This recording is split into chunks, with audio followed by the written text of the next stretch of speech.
बॉलीवुड पर लगने वाले कुछ बड़े आरोपों की सूची आज मैं आपके सामने लेकर आया हूं। ये आपने पढ़े जरूर होंगे, लेकिन शायद इनके बारे में सोचा नहीं होगा। इसलिए आज आप जानिए कि बड़े बड़े आरोप बॉलीवुड पर क्या क्या लगते रहे हैं। पहला आरोप है परिवारवाद का, दूसरा आरोप नशाखोरी, तीसरा आरोप कास्टिंग काउच, चौथा आरोप अंडरवर्ल्ड से दोस्ती, पांचवा आरोप फिल्मों में ब्लैक मनी काला पैसा लगता है, छठा आरोप यहां प्रतिभा का दमन होता है, अगला आरोप यहां गुटबाजी होती है यानी कैंप बने हुए हैं, और इससे अगला आरोप है साहित्यिक चोरी, गाना चुरा लेना, डायलॉग चुरा लेना, कहीं और से कहानी चुरा लेना, फिल्म का कोई सीक्वेंस चुरा लेना। यह भी आपने आम चीज फिल्म इंडस्ट्री में देखी होगी।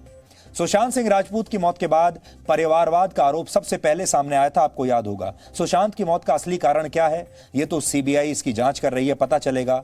एनसीबी जांच कर रही है, ये एजेंसियां आपको बताएंगी। लेकिन यह साफ है कि कोई गॉडफादर ना होने के कारण, किसी मूवी माफिया का आशीर्वाद सुशांत सिंह राजपूत के साथ नहीं होने की वजह से उन्हें फिल्मों में काम मिलना या तो बंद होने लगा था या बहुत कम मिल रहा था। जबकि बड़े बड़े फिल्मी घरानों के बेटे बेटियां बड़े आराम से नई नई फिल्मों में काम कर रहे थे, उन्हें लगातार काम मिल रहा था, लगातार प्रोत्साहन मिल रहा था। बॉलीवुड पर नशाखोरी का आरोप लगता रहा है, लेकिन पहली बार जी न्यूज पर हमने आपको बड़े फिल्मी कलाकारों के ड्रग्स लेते हुए वीडियो दिखाए। बॉलीवुड का यह एक छिपा हुआ चेहरा था जिसके बारे में लोग जानते तो थे लेकिन देखा नहीं था। जया बच्चन कह रही हैं ड्रग्स के नाम पर पूरी फिल्म इंडस्ट्री को बदनाम करने की साजिश है, लेकिन आज उन पर कोई भी विश्वास कर नहीं रहा, क्योंकि लोग अपनी आंखों से देख चुके हैं कि फिल्मी पार्टियों में किस तरह खुलेआम ड्रग्स चलती हैं। लोगों ने वो वीडियोस देखे हैं जब बहुत बड़े बड़े फिल्मी कलाकार या उनके बच्चे पार्टी से नशे में, ड्रग्स के नशे में बाहर निकलते हुए दिख रहे हैं। कास्टिंग काउच का आरोप कंगना ने खुलकर लगाया है, लेकिन यह बॉलीवुड का एक ऐसा काला सच है जिसके बारे में कोई भी बोलने को तैयार नहीं होता, लेकिन जानते सब हैं। आपको याद होगा कुछ समय पहले जब मी टू कैंपेन चला था, तब कई बड़े बड़े फिल्मी कलाकारों के नाम सामने आए थे, प्रोड्यूसर्स, डायरेक्टर्स के नाम सामने आए थे। आपको उनके नाम आज याद दिलाने की जरूरत नहीं है, लेकिन लोग जानते हैं कि ये सारे नाम मी टू में शामिल थे। अंडरवर्ल्ड से दोस्ती का आरोप हमेशा से फिल्म इंडस्ट्री पर लगा है। एक दौर में दाऊद इब्राहिम की पार्टियों में बड़े बड़े फिल्म स्टार नाचा करते थे, हालांकि अब यह काफी कम हो गया है, लेकिन आज भी बॉलीवुड की फिल्मों में डी कंपनी का पैसा लगने के आरोप लगते रहते हैं। बॉलीवुड में ब्लैक मनी का आरोप भी लगा है। कहते हैं कई बड़े बड़े फिल्म स्टार कुछ समय पहले तक जितना पैसा व्हाइट में लेते थे उससे कई गुना पैसा कैश में लेते थे, और जो फिल्में बनती थी वो भी काले पैसे से यानी काले धन से बनती थी। अनअकाउंटेड मनी से ये फिल्में बनाई जाती थी। किसी को पता ही नहीं था पैसा कहां से आ रहा है और पैसा कहां जा रहा है। हालांकि अब पिछले कुछ वर्षों में यह कम हुआ है। बॉलीवुड में प्रतिभा का दमन के आरोप भी लगते रहे हैं। इसका सबसे ताजा उदाहरण खुद सुशांत सिंह राजपूत का है, जो प्रतिभा होने के बावजूद, टैलेंट होने के बावजूद काम नहीं कर पा रहे थे। कई टैलेंटेड एक्टर ऐसे ही फिल्म इंडस्ट्री से धीरे धीरे बाहर हो जाते हैं और इस देश के लोग भी उन्हें धीरे धीरे भूल जाते हैं।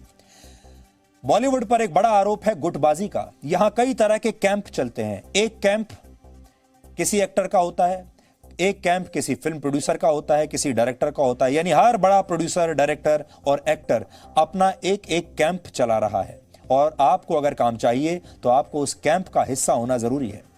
बॉलीवुड पर साहित्यिक चोरी के गंभीर आरोप लगते रहे हैं। कई बड़े संगीतकार, प्रोड्यूसर, राइटर्स ऐसे हैं जिन्होंने बाहर से चीज़ों को चुराया है, फिल्मी धुनों को चुराया है, आइडियाज़ को चुराया है, डायलॉग्स को चुराया है, नामों को चुराया है। ये सारे आरोप इसी फिल्म इंडस्ट्री पर लगते हैं, और हमारे देश के करोड़ों लोग इसी फिल्म इंडस्ट्री के दीवाने हैं। दरअसल बॉलीवुड में बड़े फिल्म स्टार्स का जादू धीरे धीरे अब कम हो रहा है, और इसका सबूत बड़े बजट वाली फिल्मों के बॉक्स ऑफिस पर घटते कलेक्शन से आप समझ सकते हैं। एक अखबार सकाल टाइम्स के मुताबिक 2017 में बड़े स्टार्स वाली फिल्मों का टिकट विंडो कलेक्शन 24 करोड़ रुपए था, बॉक्स ऑफिस कलेक्शन। 2018 में यह कम होकर 18 करोड़ हो गया, यह टिकटों का कलेक्शन है, और 2019 में इसके और भी कम होने का अनुमान था। हालांकि अभी इसका कारण लॉकडाउन है आजकल, लेकिन क्योंकि इस दौरान सिनेमा घर बंद पड़े हुए हैं, इसलिए अब तो कोई सवाल ही नहीं है बॉक्स ऑफिस कलेक्शन का। लेकिन ये इससे पहले के जो फिगर्स हैं हम आपको बता रहे हैं, साल दर साल टिकटों की जो बिक्री है वो लगातार कम होती जा रही थी।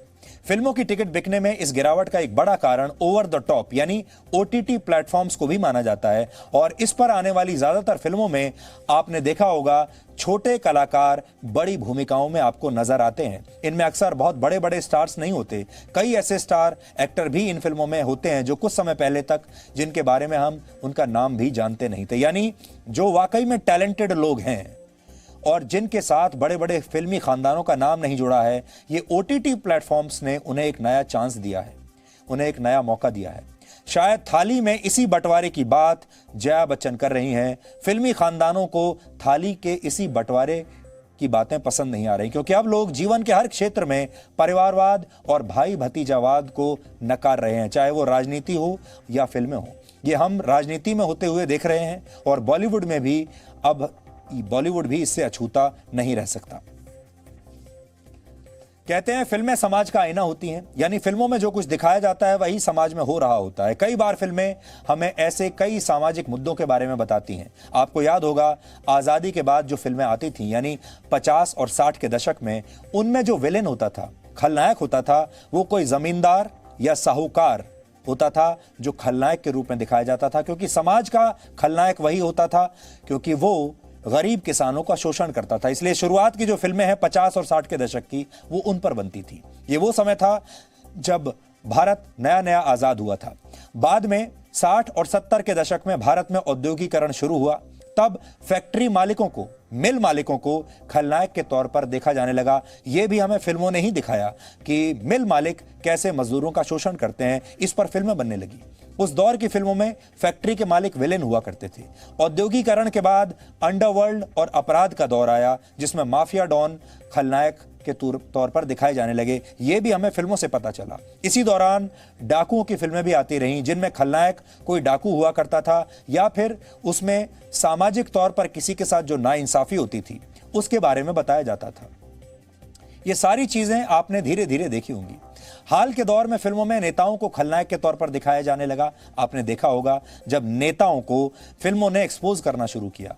आपको यह भी याद होगा कि पुलिस वालों को, खाकी वर्दी पहने हुए लोगों को भी इन्हीं फिल्मों ने आपके सामने एक्सपोज किया था। जब एक जमाना था जब पुलिस को विलेन के तौर पर दिखाया जाने लगा था, पुलिस अत्याचार करती थी, फिर नेता अत्याचार करने लगे। ये सब हमें किसने बताया, किसने जागरूक किया?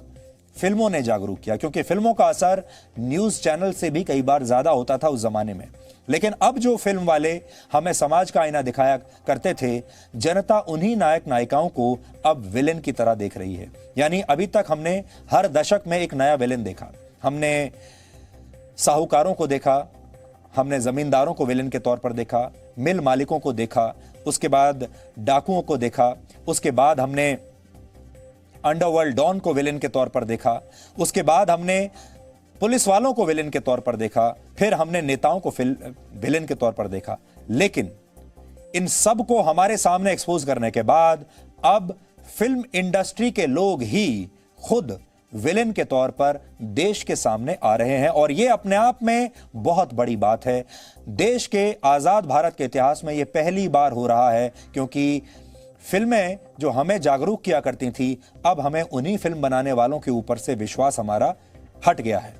सितारे आसमान में होते हैं, लेकिन लगता है कि फिल्मी दुनिया के सितारे अब जमीन पर आ गए हैं। सुशांत सिंह राजपूत की मौत के बाद पूरे देश में जिस तरह का गुस्सा देखने को मिला है, उससे हमारे बड़े बड़े फिल्मी सितारों की चमक खतरे में अब दिखाई दे रही है।